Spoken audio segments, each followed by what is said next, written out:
SSLC higher secondary പരീക്ഷാ തീയതികൾ പ്രഖ്യാപിച്ച് മന്ത്രി വി ശിവൻകുട്ടി. 3000 കേന്ദ്രങ്ങളിലായാണ് പരീക്ഷ നടക്കുക.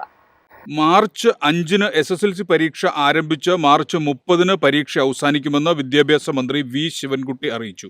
മെയ് 8-ന് ഫലപ്രഖ്യാപനം നടത്തും. പരീക്ഷകൾ രാവിലെ 9:30-ന് തുടങ്ങും.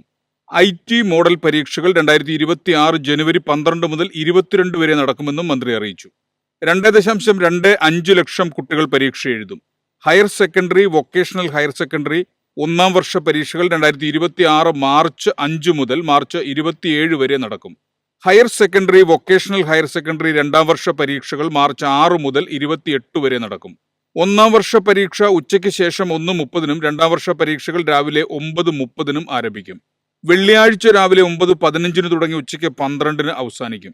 രണ്ടാം വർഷ വിദ്യാർത്ഥികളുടെ പ്രായോഗിക പരീക്ഷകൾ ജനുവരി 22-ന് ആരംഭിക്കുമെന്നും മന്ത്രി അറിയിച്ചു. 1-ഉം 2-ഉം വർഷ പരീക്ഷകൾക്ക് മുന്നോടിയായുള്ള മോഡൽ പരീക്ഷകൾ ഫെബ്രുവരി 16 മുതൽ 26 വരെ നടക്കും. നവംബർ 7 വരെ ഫൈനില്ലാതെ പരീക്ഷയ്ക്ക് ഫീസ് അടയ്ക്കാം. ഫൈനോടുകൂടി ഫീസ് അടയ്ക്കേണ്ട അവസാന തീയതി നവംബർ 13-ഉം സൂപ്പർ ഫൈനോടുകൂടി ഫീസ് അടയ്ക്കാൻ അവസാന തീയതി നവംബർ 25-ഉമാണ്. ഹയർ സെക്കൻഡറി 1-ഉം 2-ഉം വർഷ പരീക്ഷകളിൽ ഏകദേശം 9 ലക്ഷം വിദ്യാർത്ഥികൾ എഴുതുമെന്ന് കരുതുന്നുവെന്നും ഗൾഫ്, ലക്ഷദ്വീപ് എന്നിവയെല്ലാം ചേർത്ത് 2000 പരീക്ഷാ കേന്ദ്രങ്ങൾ ഉണ്ടാകുമെന്നും മന്ത്രി ശിവൻകുട്ടി പറഞ്ഞു.